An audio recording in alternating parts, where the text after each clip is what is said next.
تفہیم القرآن سورۃ الضحیٰ نمبر 93 سورہ کا تعارف۔ اس سورہ مبارکہ کے پہلے ہی لفظ والضحیٰ کو اس سورہ کا نام قرار دیا گیا ہے۔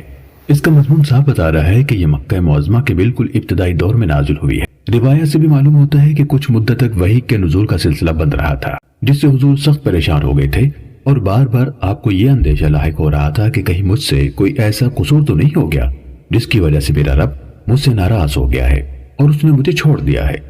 اس پر آپ کو اطمینان دلایا گیا کہ وحی کے نزول کا سلسلہ کسی ناراضی کی بنا پر نہیں روکا گیا تھا، بلکہ اس میں وہی مصلحت کار فرما تھی جو روز روشن کے بعد رات کا سکون طاری کرنے میں کار فرما ہوتی ہے، یعنی وحی کی تیز روشنی اگر آپ پر برابر پڑتی رہتی تو آپ کے اعصاب اسے برداشت نہ کر سکتے تھے، اس لیے بیچ میں وقفہ دیا گیا تاکہ آپ کو سکون مل جائے۔ یہ کیفیت حضور پر نبوت کے ابتدائی دور میں گزرتی تھی، جبکہ ابھی آپ کو وحی کے نزول کی شدت برداشت کرنے کی عادت نہیں پڑی تھی۔ اس بنا پر بیچ بیچ میں وقفہ دینا ضروری ہوتا تھا۔ اس کی وضاحت ہم سورہ مدثر کے دیباچے میں کر چکے ہیں، اور سورہ مزمل حاشیہ نمبر 5 میں بھی ہم یہ بیان کر چکے ہیں کہ نزول وحی کا کس قدر شدید بار آپ کے اعصاب پر پڑتا تھا۔ بعد میں جب حضور صلی اللہ علیہ وسلم کے اندر اس بار کو برداشت کرنے کا تحمل پیدا ہو گیا تو طویل وقفے دینے کی ضرورت باقی نہ رہی۔ رسول اللہ صلی اللہ علیہ وسلم کو تسلی دینا ہے اور مقصد اس پریشانی کو دور کرنا ہے جو نزول وحی کا سلسلہ رک جانے سے آپ کو لاحق ہو گئی تھی۔ سب سے پہلے روز روشن اور سکون شب کی قسم کھا کر آپ کو اطمینان دلایا گیا ہے کہ آپ کے رب نے آپ کو ہرگز نہیں چھوڑا ہے اور نہ وہ آپ سے ناراض ہوا ہے۔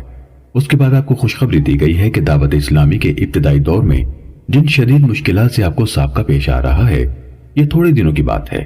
آپ کے لیے ہر بات کا دور پہلے دور سے بہتر ہوتا چلا جائے گا اور کچھ زیادہ دیر نہ گزرے گی کہ اللہ آپ پر اپنی عطا و بخشش کی ایسی بارش کرے گا جس سے آپ خوش ہو جائیں گے۔ یہ قرآن کی ان صریح پیشن گوئیوں میں سے ایک ہے جو بعد میں ہر بار پوری ہوئی، حالانکہ جس وقت یہ پیشن گوئی کی گئی تھی اس وقت کہیں دور دور بھی اس کے آثار نظر نہ آتے تھے کہ مکے میں جو بے یار و مددگار انسان پوری قوم کی جاہلیت کے مقابلے میں برسر پیکار ہو گیا ہے اسے اتنی حیرت انگیز کامیابی نصیب ہوگی۔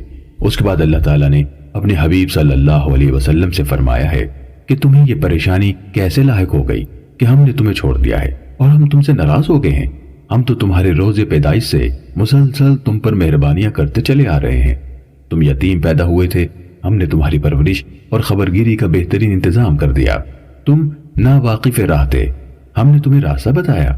تم نادار تھے، ہم نے تمہیں مالدار بنایا۔ یہ ساری باتیں صاف بتا رہی ہیں کہ تم ابتدا سے ہمارے منظور نظر ہو اور ہمارا فضل و کرم مستقل طور پر تمہارے شامل حال ہے۔